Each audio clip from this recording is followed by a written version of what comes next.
How to disable suggestions on Instagram 2025. Remove suggestions account. First of all, open the Instagram app on your phone and log in your account.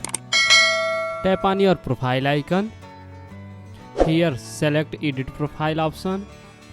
Scroll down and search for suggestions.